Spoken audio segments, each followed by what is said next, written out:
ফ্যাসিবাদী বা আওয়ামী লীগ যারা জুলুম করেছে তোমাদের জন্য অনেক বড় বড় কোফাল, যে সূর্যটা এখনো পূব দিক থেকে উঠতেছে, তার মানে তওবার দরজা খোলা।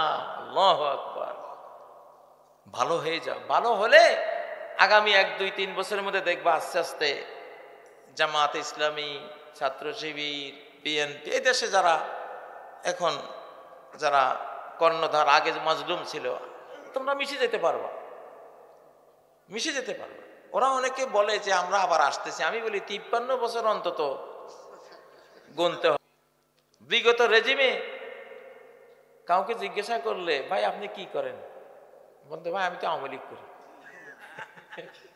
কত বড় চোর, চোরের ঘরের চোর, মানে কি তার আর কিছু লাগবে না, বুঝেন না? হ্যাঁ, ছাত্রলীগ। যাক বাবা, তোমরা ছাত্রলীগের হয়তো শুনতেছো, ভাই তোমাদেরকে এখন তোমরা তওবা করো, ইস্তেগফার করো, ভালো হয়ে যাও ইনশাল্লাহ। কারণ সূর্য এখনো পশ্চিম থেকে উঠে নাই, ঠিক না? হবে। হ্যাঁ, ঘুমের করে জেলখানায় ওই আয়াতটি পড়তাম, সূরা আলে ইমরান। আমি তখনই বুঝতাম যে আল্লাহ তুমি তো তাইলে ওদের ব্যাপারে সিদ্ধান্ত নিয়ে ফেলেছো যে সে আয়াতটা দেখাই আপনাদেরকে। সে আয়াতটাই পড়তাম বারবার। তা আমি ওই জেলখানা যারা আমার সঙ্গী ছিলেন বলতাম যে এদের যাওয়ার টাইম হয়েছে। তো আমরা যেরকম 53 বছর ভুগেছি, তাদেরও 53 বছর ভোগার সেই দিন আসতেছে। এখানে আল্লাহ তাআলা বলছেন যে وَتِلْكَ الْأَيَّامُ نُدَاوِلُهَا بَيْنَ النَّاسِ।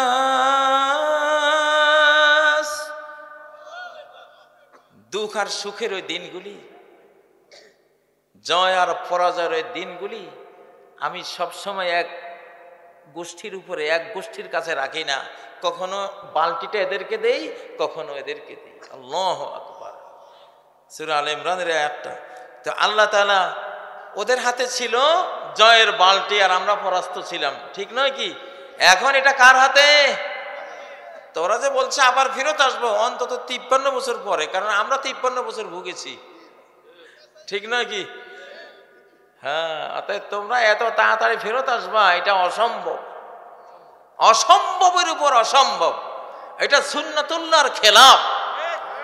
আর বিশেষ করে এই বাংলার জমিন, আল্লাহর প্রিয় জমিন, মুসলিম মানচিত্র, এটা জিন্নাহ সাহেব কোরআনকে ইনস্টিটিউশন ঘোষণা করেছেন, আমরা বাস্তবায়ন করব ইনশাআল্লাহ।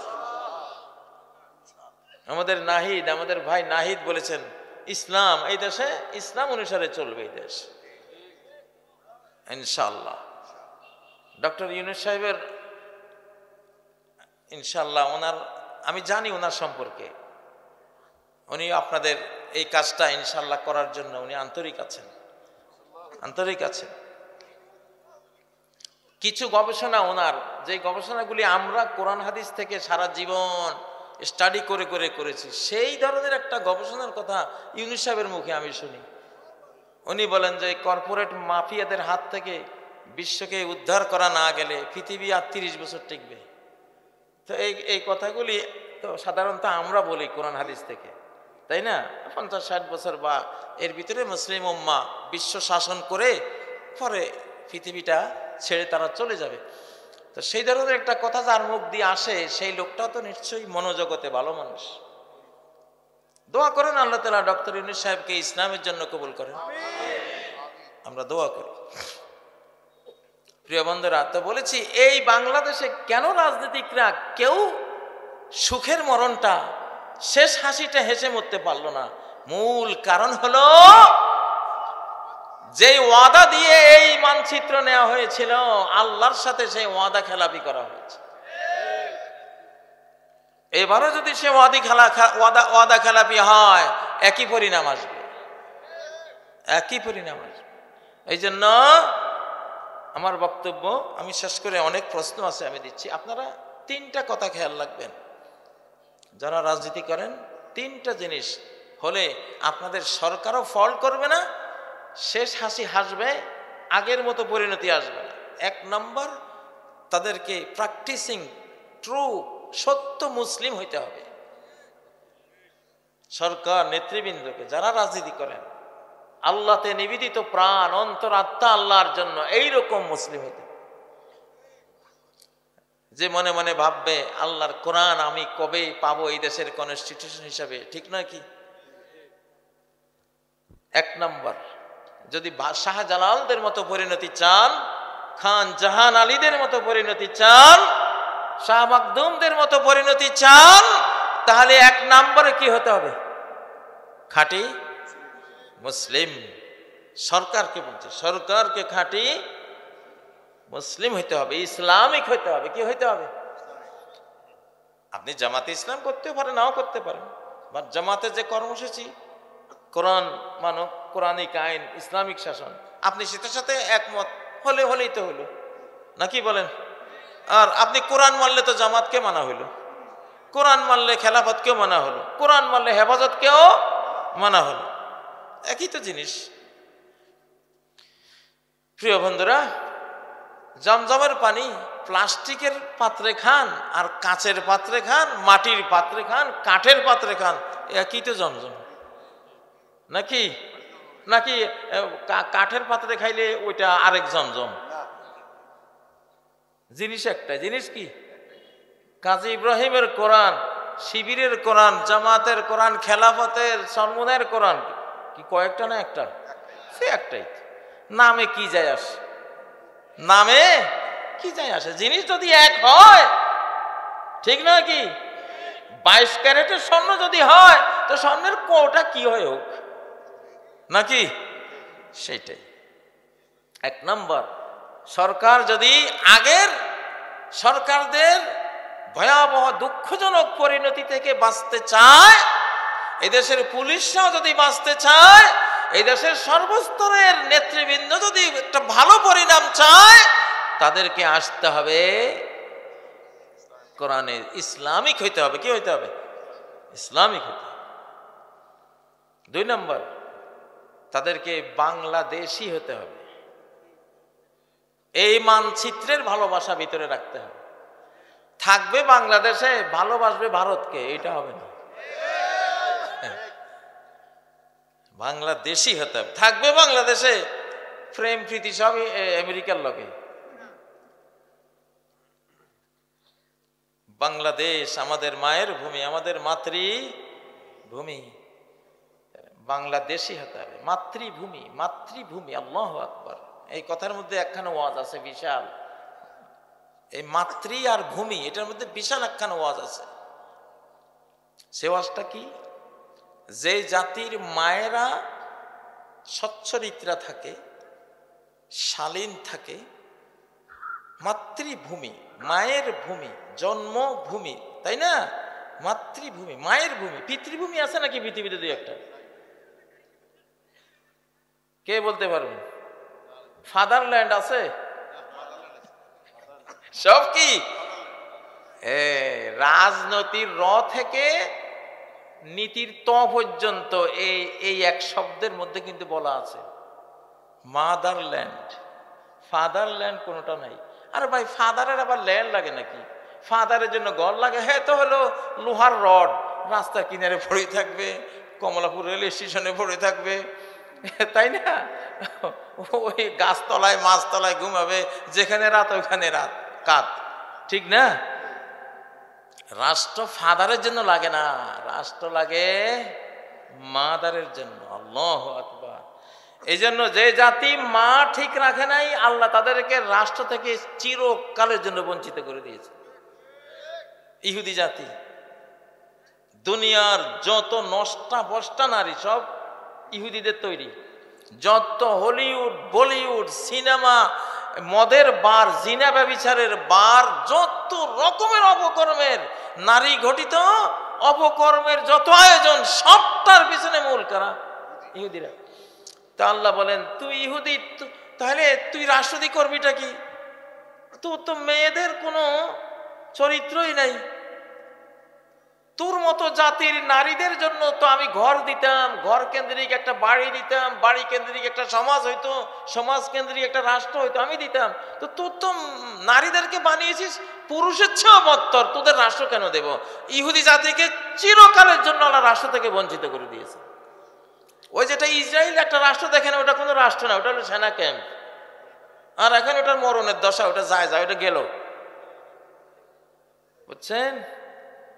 সোভিয়েত ইউনিয়ন মাদারল্যান্ড, মা জাতি বুঝে নাই, কয় মা জাতি এগুলি আমাদের সম্পদ, যে যখন চায় সে তার সাথে থাকবে, গরু ছাগলের চেয়েও নিকৃষ্ট, সন্তান হইলে ওটা রাষ্ট্রে পালবে, বিয়ে নাই শাদী নাই কিচ্ছু নাই। আল্লাহ তোর মতো সোভিয়েত ইউনিয়ন কি করবো, 60 বছরের পরে আল্লাহ ভেঙে একেবারে নিপাত করে দিয়েছে, বুঝছেন? আমি বর্তমান যারা পরাশক্তি ওদেরকেও বলেছি, তোরাও টিকবি না, তোদেরও রাষ্ট্র টিকবি না, কারণ তোদের মাগুলি ঠিক নেই, নষ্ট করে দিয়েছিস। মা জাতি রাষ্ট্র, মাদারল্যান্ড। এই জন্য ইসলাম মা জাতিকে ঢাকে, স্কার্ফ দিয়ে ঢাকে। ইসলাম যখন একটা মাকে ঢাকে, তার মানে সে রাষ্ট্রকে ঢাকলো।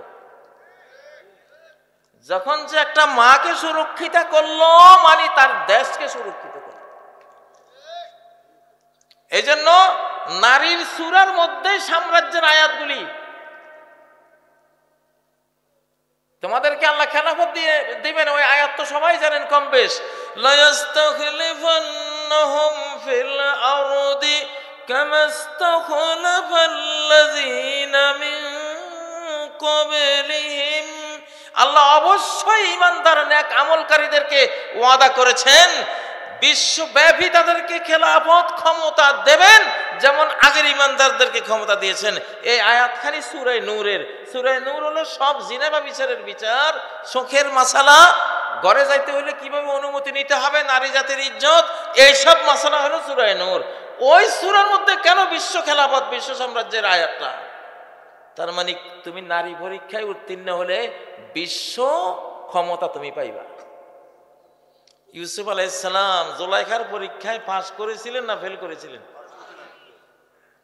এতক্ষণে অরিন্দম কহিলা বিষাদে।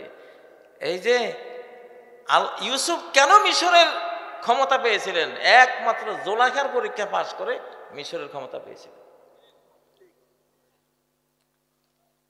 আমাদের যে 1975 সালে শেখ মুজিব ক্ষমতা হারালেন, তারও কিছু কারণ থাকে, চোখে আসে না, মানুষ বুঝে না, ওইটাই মূল কারণ, বড় কারণ ওগুলি। 1975 সালে ডালিমের স্ত্রী লইয়া কাহিনী শুনেছেন নাকি শুনেন নাই? শুনেছেন। শাসক ফ্যামিলি দ্বারাই হয়েছিল। আরো বহু এরকম কেলেঙ্কারি ঘটেছিল।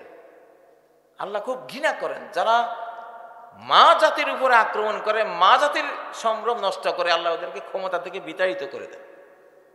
আর 2024 সালে যে এরা আগামী অর্ধ শতাব্দীর জন্য বিদায় হয়েছে, মূল কারণ প্রত্যেকটা অফিসে গোপন রুম, প্রত্যেকটা অফিসে গোপন রুম, ধর্ষণের সেঞ্চুরি,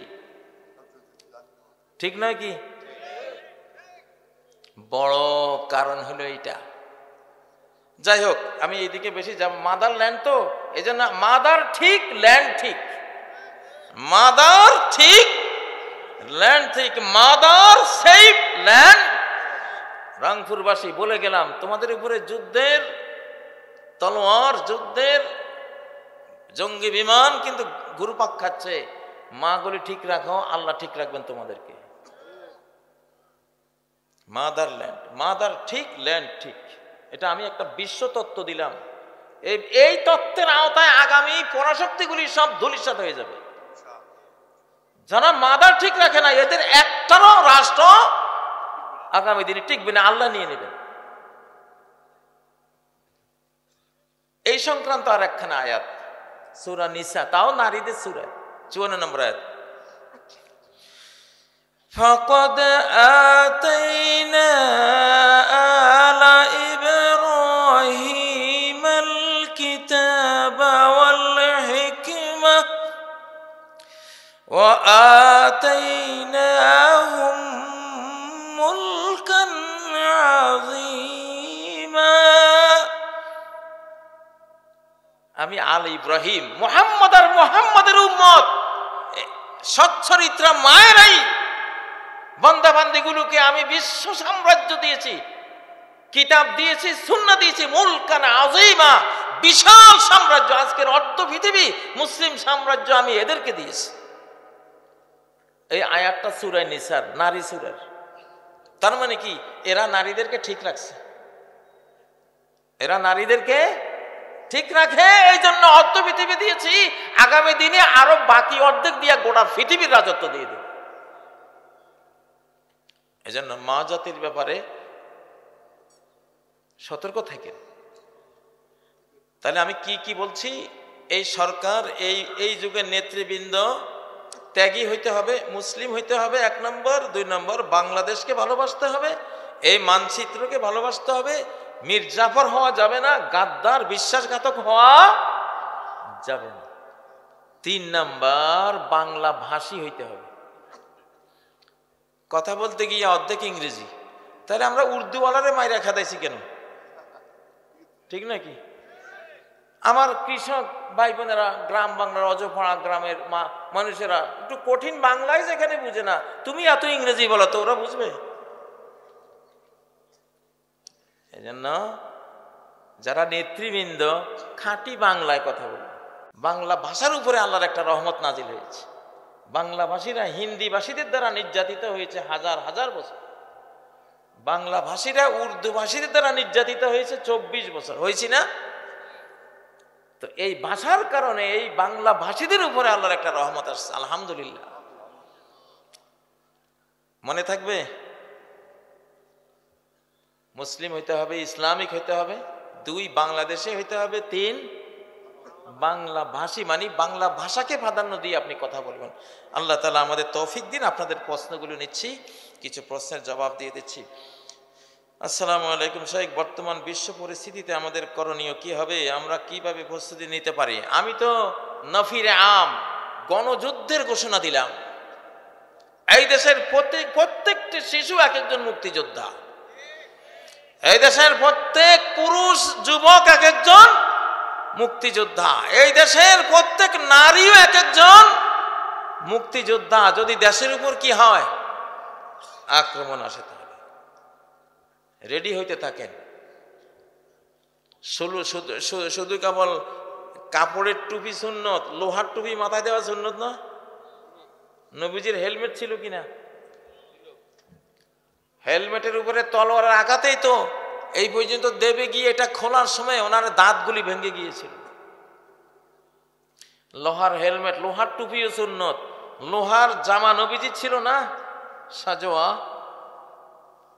লোহার সাজোয়া, লোহার বরম, ওইটাও সুন্নত। ও ভাইয়েরা, ঘর দুয়ারে খালি সোফা সেট, আলমিরা, তারপরে ওয়ারড্রোব, টেবিল, এইটা সেইটা, কত কি সেট, হাতিয়ার একটাও নেই। অথচ আপনাদের ঘরে সব আছে, হাতিয়ার নাই। নবীর ঘরে কিছুই ছিল না, শুধু হাতিয়ার ছিল। তাহলে কতটা উল্টা আমরা। নবীর ঘরে কোনো আলমারিও নাই, খাটও নাই, পালঙ্ক নাই, কোনো ওয়ারড্রোবও নাই, কিছুই নাই, কিন্তু ওনার তলোয়ার ঠিক ছিল, বল্লম ঠিক ছিল, তীর ঠিক ছিল, সাজোয়া ছিল, ঢাল ছিল, হেলমেট ছিল, লোহার যত যুদ্ধাস্ত্র সব ছিল। ইসরায়েলিরা বলছে, আমরা ইসরায়েল রাষ্ট্র তৈরি করার সময় নবীর ঘরকে আদর্শ মনে করি আমরা ইসরায়েল রাষ্ট্র বানাইছি। আর কিছু থাক না থাক, সারা বিশ্বের সর্বাধুনিক সব অস্ত্র আমাদের ইসরায়েল রাষ্ট্রে থাকবে। ইহুদিরা আমাদের নবীর ঘরকে ফলো করেছে, আর আমরা উল্টোটা করেছি। ঠিক নয় কি? আমি বর্তমান সরকারকে বলেছি, আমরা অনেকেই বলছেন ট্রেনিং দেন, গণ ট্রেনিং দিতে হবে। গণ ট্রেনিং না দিলে এই দেশ রক্ষা করা যাবে না। বিরাট শত্রু আমাদের চারপাশে, ঠিক নয় কি? গণ ট্রেনিং দিয়ে আমরা ভারত বিরোধী যোদ্ধারা সব জাহান্নাম থেকে মুক্ত, জান্নাতি। আল্লাহ নবী বলে গেছেন, 1400 বছর আগে সুসংবাদ দিয়ে গেছেন, ইসাবাতান মিন উম্মতি আহরাজাহুমুল্লাহু মিনান নার। আমার উম্মতের 2 দল লোককে আল্লাহ জাহান্নাম থেকে মুক্ত ঘোষণা ডিক্লার করে দিয়েছে। ইসাবাতুন তাকজুল হিন্দ, হিন্দুস্তান যখন ঝাঁপাই পড়বে, অত্যাচার করবে, আমাদেরকে খুন করতে আসবে, এদেরকে রুখে দিবে যারা, এদের বিরুদ্ধে যারা লড়াইতে ঝাঁপিয়ে পড়বে, সব জান্নাতি, জাহান্নাম থেকে মুক্ত। কারা কারা রাজি আছে? আল্লাহু আকবার, আল্লাহু আকবার।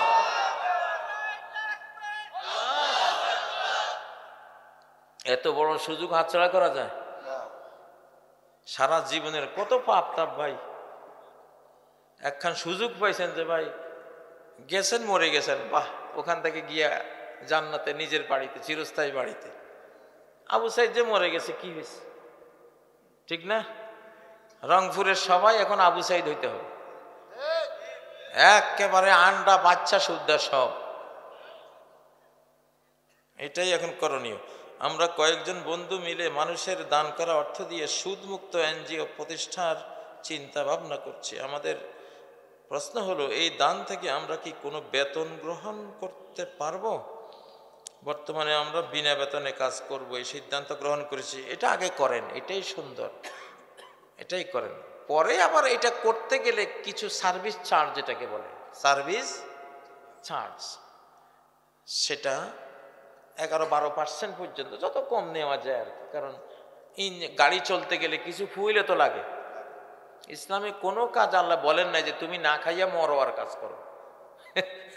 বলছে কি কইছে? কুলু অশ্রাবো, খাওয়া পান করো, কিন্তু বেশি খাইও না, বেশি না, পরিমিত তুমি চলার মতো করে তুমি নিতে পারো। সেটা পরে নেবেন, আগে দাঁড় করান তারপরে। সবাই বলে তাহাজ্জুদ নামাজ রাত 3টার পর পড়তে হয়, এটার কি কোনো যুক্তি আছে? যুক্তি আছে। এটা হলো সর্বোত্তম টাইম, জাওফুল লাইলিল আখির, নবীজি বলেছেন জাওফুল লাইলিল আখির, রাতের শেষ প্রহর। তখন আল্লাহ তাআলা প্রথম আকাশে থাকেন, রহমান রহিম আপনার দিকে এগিয়ে আসছেন, আপনিও ওনার দিকে এগিয়ে যান। ওয়াসজুদ ওয়াকতারিব, সেজদা করো, আমার কাছে আসো। এই জন্য এটা উত্তম। কিন্তু রাতের যে কিয়ামুল লাইল, এটা মূলত শুরু হয়ে যায় মাগরিবের পর থেকে। অনেক সাহাবীরা এটা তাফসীর করেছেন। নবীজিও মাঝে মধ্যে মাগরিব টু এশা পুরা নফল পড়েছেন। এই জন্য যারা শেষ রাত্রে জাগতে পারেন না, আজকাল তো রাত 1টা-2টার আগে অনেকে ঘুমায়ও না, তাদের উচিত মাগরিবের পর থেকে টাইম টু টাইম যে কয় রাকাত আপনি পড়তে চান কিয়ামুল লাইল পড়ি, আপনি ঘুমাবেন। শেষ রাত জাগতে পারলে আরো 2-4 রাকাত পড়বেন, না পারলে তো আলহামদুলিল্লাহ আপনি পড়েছেন, তাই না? এটা করবেন। ইসলামে প্রেম বা বিবাহ বহির্ভূত সম্পর্ক হারাম, কিন্তু যদি কাউকে ভালো লাগে তাহলে তার বাসায় প্রস্তাব দেওয়ার আগে আল্লাহর কাছে কি তাকে চাইতে পারি? আল্লাহর কাছে আপনি ভাই যত চান, কোনো কথা নাই। আল্লাহ তো বানাইছে, আপনার জন্য তো বানিয়েছে, আপনি আল্লাহর কাছে চাইবেন। এটা সুন্দর প্রশ্ন। আচ্ছা হুজুর, জমি বন্ধক নেয়া যাবে কি? বন্ধক না, আপনি নেবেন ইজারা। কি নেবেন? ইজারা নেবেন। যে আমি 10 বছরে জমিটা খাবো, 1 লক্ষ টাকা তোমাকে দিলাম, 10 বছর শেষ 1 লক্ষ টাকাও শেষ। এইটা হলো শরিয়ার সিস্টেম, এটা হলো শরিয়ার সিস্টেম। কিন্তু ওই যে টাকাও ঠিক আছে, আবার 10 বছরও খেলেন, এরপরে টাকা নেবেন, এটা সুদ। এটা কি? সুদ। হুজুর, মেশিন দিয়ে বালু তুলে কি বিক্রি করা যাবে? হ্যাঁ, বালু ভাই আপনি হাত দিয়ে তুললেও বিক্রি করা যাবে, মেশিন দিয়ে তুললেও বিক্রি করা যাবে, যদি যদি আপনার মালিকানাধীন হয়। আপনার প্রশ্ন করা উচিত ছিল আমার জায়গার বালি আমি তুলছি, না আপনি সরকারি জায়গার বালি, জনগণের যদি জায়গার বালিটা তোলেন ভাই, আপনি 18 কোটি মানুষের কাছে, প্রত্যেকের কাছে দায়বদ্ধ হয়ে গেলেন আপনি। ওটা ভয়ঙ্কর জিনিস। সুপারি চাষ বা খাওয়া যাবে কিনা? সুপারি তো খাওয়া যায়, আমরা সবাই কম বেশ সুপারি খাই। তবে সুপারির মধ্যে একটা প্রকার আছে, এটাকে আমাদের লক্ষ্মীপুরের ভাষা বলে লাইয়ে ধরে, লাই। আপনারা কি বলেন জানি না, মানে এটা খেলে মাথা ঘুরে দিয়ে একবারে ঘাম। ওই সুপারিটা ওই অবস্থায় খাওয়া জায়েজ নেই, কারণ কুল্লু মুফতেরিন হারাম, কুল্লু মুস্কেরিন হারাম। যেটা নেশা করে ওটাও হারাম। আবু দাউদের রওয়ায়াতে কুল্লু মুফতের, যেটা ব্রেইনকে দুর্বল করে, ঘর্মাক্ত করে, একটা সেন্সলেস করে, ওই জিনিসটাও হারাম। এজন্য ওই সুপারি খেতে হলে এটাকে পানিতে পচিয়ে ওটার যেই এটাকে কি বলে যে একটা ঝাঁজ আছে, ওটা কমিয়ে যদি খেতে পারে কোনো মুসল্লি যদি একদম অশুদ্ধ তেলাওয়াতকারী ইমামের পিছনে নামাজ আদায় করে, তাহলে সেই মুসল্লি যদি পরবর্তী ওয়াক্তে ইমামতি করে, তখন তার পিছনে আমার নামাজ হবে কিনা? আসলে এই জাতীয় মানুষকে তো ইমাম বানানোই জায়েজ হয় না। ইয়াউমুল কওমা আকরাউহুম লিকিতাবিল্লাহ, তিরমিজিতে হাদিসটি রয়েছে যে সম্প্রদায়ের ইমাম হবেন যার কোরআন সবচেয়ে শুদ্ধ, তিনি সবচেয়ে বেশি কোরআন পড়েন, সবচেয়ে শুদ্ধ পড়েন। কারণ তিনি আল্লাহর সাথে কথা বলবেন কি দিয়ে? কোরআন দিয়ে, তাই না? একজন ডিসি আসলে, একজন মন্ত্রী আসলে, ওনাকে যে আপনারা একটা দাবিনামা দেন বা একটা কিছু এটা কি বলে, অভিবাদন দেন, যার বাংলা উচ্চারণে হয় না, তারে কি দেন? কারে দেন?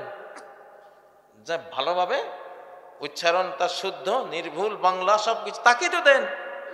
তাইলে আল্লাহর সামনে এমন লোককে দেবেন কেন তার ভাষাটাই অশুদ্ধ? এটা তো নাই, এটা শরিয়া বিরোধী। যাই হোক, তারপরে যেখানে শুদ্ধ পড়ার কেউ নেই সেখানে কি করবে না তখন? যেখানে যদি যেখানে মরা গরু ছাড়া কোনো খাবারে নাই, সেখানে মরা গরু খাইয়ে তো জীবনটা বাঁচাইতে হবে তো, ঠিক না? কালেমার জামাত বোলাচর ফ্যাশন সম্পর্কে জানতেছি। বাবারে, এটা আমি আজকে শুনলাম মাত্র। কালেমার জামাত এটা কি? এটা ওরা কি বলে? ওটা শুনি নাই আগে, এটা জানি না। হিন্দু মেয়েকে বিয়ে করার ফজিলত। হিন্দু মেয়েরা বিয়ে করার কোনো ফজিলত আছে নাকি?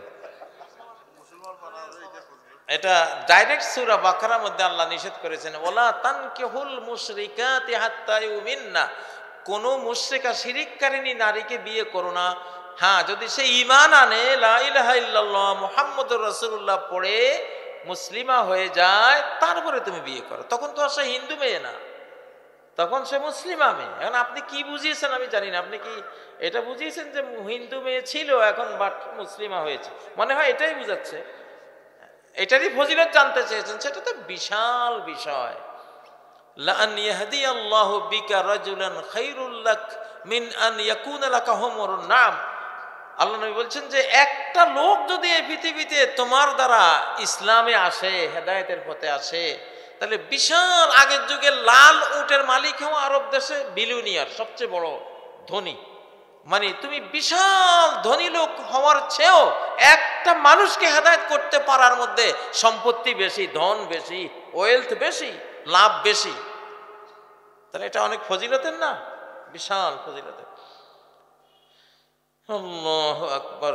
আচ্ছা, অনেক প্রশ্ন তো, আপনার একটাই উত্তর দিলাম। বাংলাদেশের বর্তমান পরিস্থিতির আলোকে দেশের ভবিষ্যৎ, এটা তো বললাম ভাই, ভবিষ্যৎ হলো যুদ্ধ। এবার কি নির্বাচন হবে না নির্ধারণ হবে আল্লাহ জানে। প্রস্তুতি নিতে হবে আপনাকে। নির্বাচন হলে যাতে আমি পাস করি, নির্বাচন হতে পারে, নির্বাচন না হলে যুদ্ধ লাগলে তখন হবে নির্ধারণ। তখন কি হবে? নির্ধারণ মানে যে রক্ত দিয়ে দেশকে রক্ষা করবে, দেশ আল্লাহ তার হাতে তুলে দেবে। বুঝেন নাই? জীবন দিয়ে যারা দেশটা রক্ষা করবে, দেশটা আল্লাহ তাদেরকে তুলে দিবেন। ৭১ যারা জীবন দিয়ে দেশটা রক্ষা করেছিল, পরবর্তীতে তারা দেশটা পেয়েছে। এখন আবার যারা 2024 রক্ত দিয়ে যারা দেশটা নিয়েছে, এখন তাদের হাতে। সামনে আবার বড় যুদ্ধ আসতেছে, তখন যারা জীবন দিয়ে এই দেশকে হেফাজত করবে, দেশটা আল্লাহ তাদেরকে দেবেন। তবে সামনে যুদ্ধেরই আশঙ্কা বড় বেশি। চতুর্দিকে আওয়াজ, আলোচনা, প্রোপাগান্ডা, বিশ্ব পরিস্থিতি তাই তো বলে, কোরআন হাদিস তাই বলে। আমার মনে হয় প্রশ্ন তো অনেক, এত তো আর জবাব দেওয়া সম্ভব না। রাত তো অনেক হয়ে গেছে। এরপরে তো আপনাদের কিছুই মনে থাকবে না। আমার মনে হয় শুধু বলতেই থাকা, শোনার জন্য এটা উচিত না। এখন রাত প্রায় কত, মানে 11:45। শীতকালের রাত 11:45, মানে বিশাল টাইম গেছে। তো আমি মনে হয় আজকে এখানেই ইনশাল্লাহ ইতিরেখা টানবো। খুবই ভালো লাগলো আপনারা শেষ পর্যন্ত ছিলেন। আর দুইটা বাস, এরপরে আর কেউ কথা বলবে না, শুধু দুইটা প্রশ্নের উত্তর দেবো ইনশাল্লাহ। জি, না, আর আর বেশি না। প্রশ্নের উত্তর তো আমি সারা বছর সারা জীবনে দিয়েছি।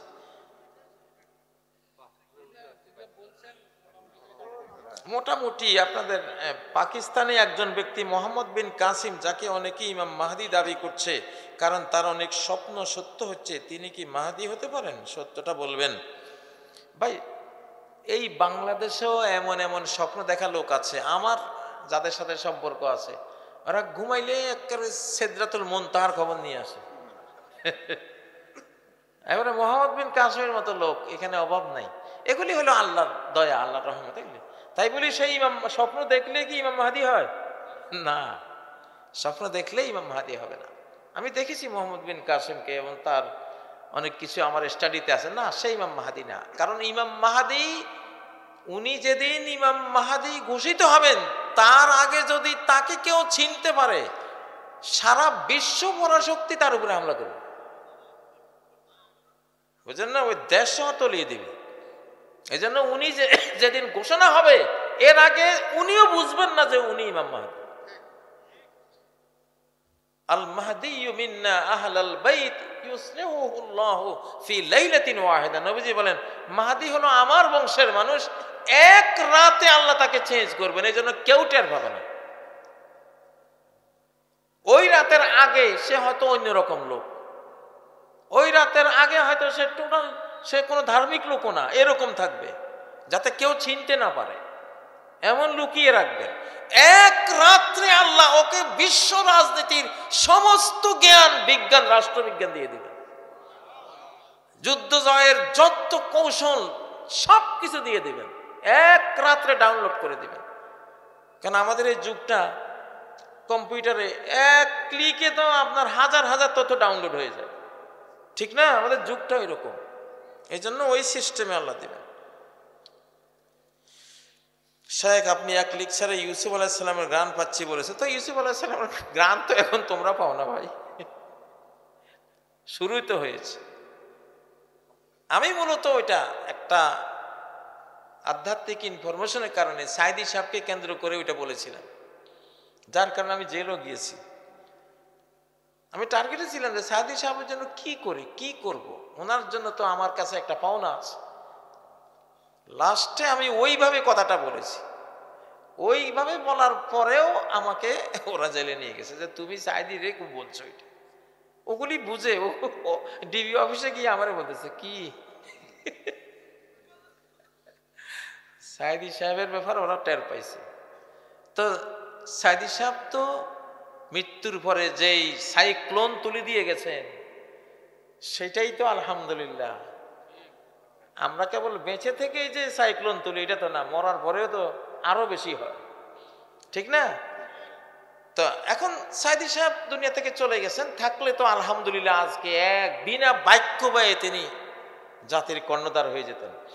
কিন্তু ওনার সন্তানরা সেটা পাচ্ছে, মানে আপনারা, ওনার সন্তানরা, উনি যাদেরকে লালন করে গেছেন, ওনার উদ্বেলিত সেই কোরআনিক কণ্ঠে যারা উজ্জীবিত হয়েছে, আজকে তাদের হাতে তো বাংলাদেশ, আলহামদুলিল্লাহ।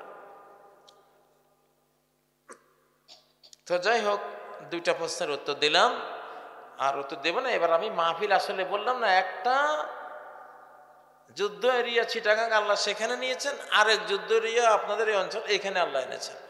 তো এবার আসলে কনস্ট্রাকটিভ কাজের জন্য আমরা সমস্ত সময় ঢাকায় দিয়ে দিয়েছি। গঠনমূলক কাজ না করলে আমরা করেছি কি, বিগত 53 বছরে আমরা মাহফিলে থাকছি, আর মন্ত্রণালয়ে যত নাস্তিক,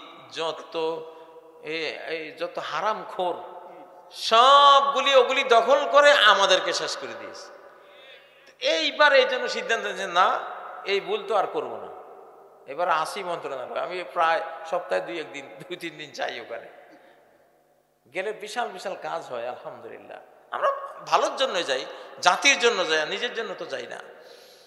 তো এই জন্য আমাদেরকে এবার আপনারা মাহফিলে দাওয়াত দিবেন না, দাওয়াত দিলে দেশের ক্ষতি হবে। আমরা একটু গঠনমূলক কাজ, আমি piece international school, piece international college, piece international university, ইনশাল্লাহ এগুলির শাখা একটা রংপুরে দেব। আপনাদের মধ্যে 10 তলা বিল্ডিং যারা আছে, পিস ইন্টারন্যাশনাল স্কুল থেকে শুরু করব, piece international college, piece international university, ওটা আমরা ঢাকায় করতেছি ইনশাল্লাহ। তবে রংপুর মেইন টাউনে একটা বসাবো, 10 তলা বিল্ডিং লাগবে, বড় বিল্ডিং লাগবে এবং কিছু ইনভেস্টর লাগবে। তারপর তো আল্লাহর রহমতে একবার রানিং হয়ে গেলে তখন তো সব দিক থেকে আপনারা উপকৃত হবেন ইনশাল্লাহ।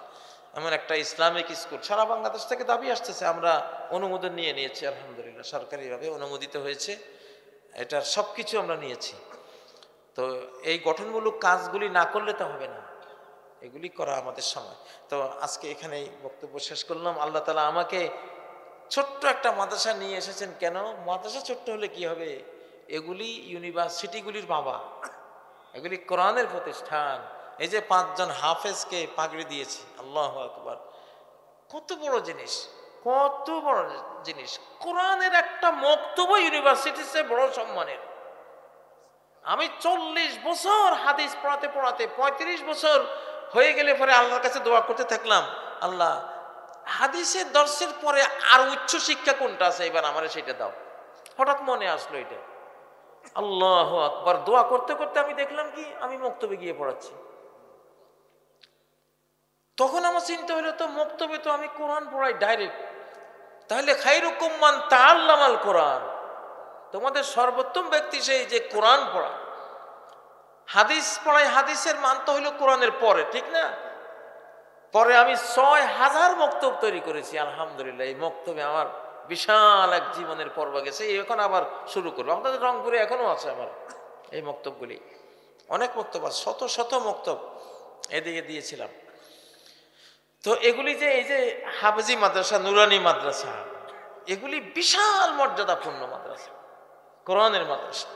এই জন্যে আল্লাহ এনেছেন এখানে।